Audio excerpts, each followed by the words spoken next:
po. Panghapunan.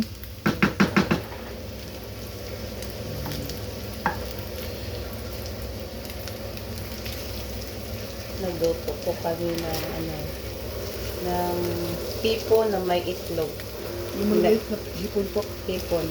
Tsaka nilagyan ko ng sibuyas at saka bawang. Ginisa.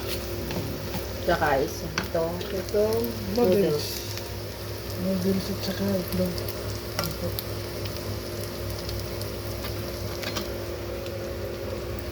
Ito yung hapunan. Luto na siya.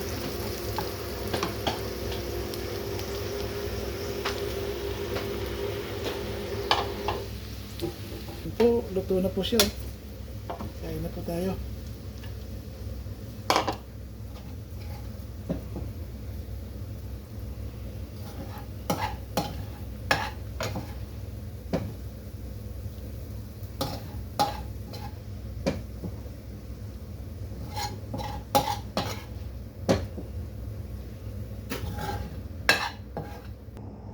Ayan.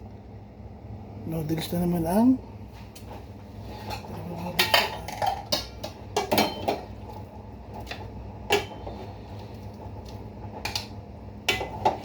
noodles na may itlog.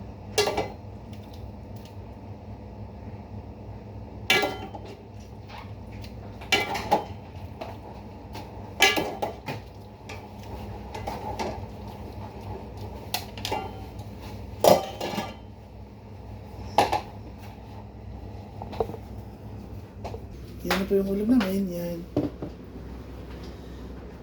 Kain na po, kain. Kain na po.